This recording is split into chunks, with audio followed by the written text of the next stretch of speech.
गोर लगे छी सब गोटे के। बहुत सुंदर गज़ल मैथिली गज़ल लग हम एलहुँ अपने सबके बीच। गुंजन श्री जी के लिखल गज़ल है।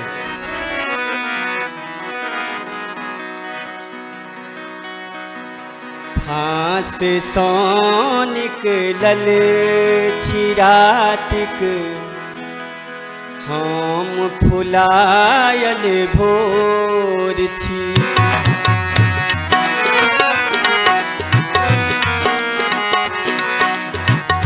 फांस सौ निकलल छी रातिक, हम फुलायल भोर छी। फांस सौ निकलल छी रातिक, हम फुलायल भोर छी। ई तहन मानल जरूरे, तहन मानल जरूरे, जे बहुते हम थोर छी। फांस सौ निकलल छी रातिक, हम फुलायल भोर छी।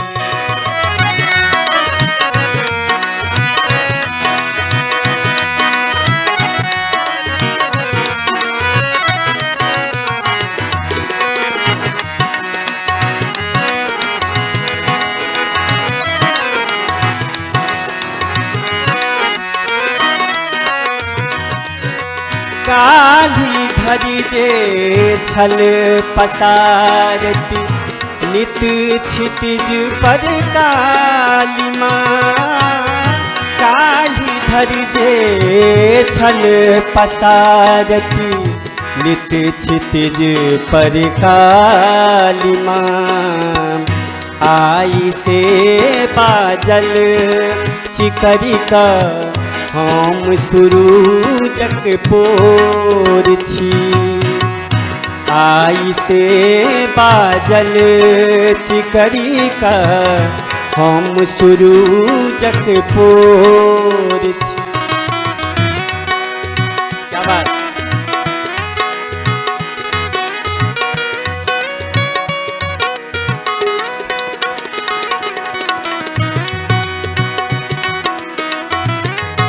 क्या बात।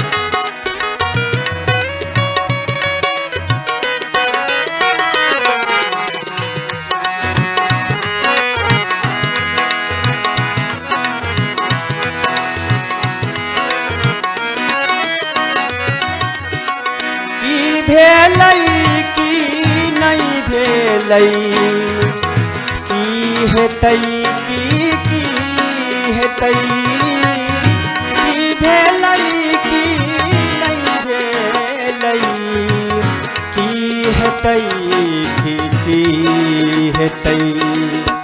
ताहि पर नहीं जूत हमर, अही कोन मंगोर छी। ताहि पर नहीं जूत हमर, अही कोन मंगोर छी।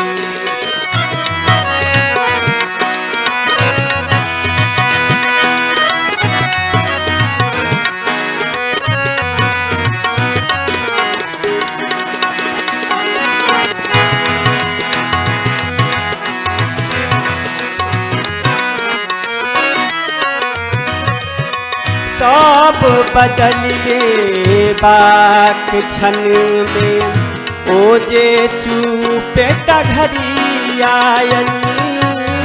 सब बदल बाक क्षण में, ओ जे चुपे घड़ी आयल। आहा मानी बान मानी, हम अहिक नोर छी। आहा मानी बान मानी, हम अहिक नोर छी। ई तहन मानल जरूरे, तहन मानल जरूरे, जे बहुते हम थोर छी फांस सँ निकलल छी रातिक हम फुलायल भोर छी फांस सँ निकलल छी रातिक हम फुलायल भोर छी फांस सँ निकलल छी रातिक हम फुलायल भोर छी। केहन लागल ई मैथिली गजल? अपन सब प्रतिक्रिया जरूर देब। नमस्कार।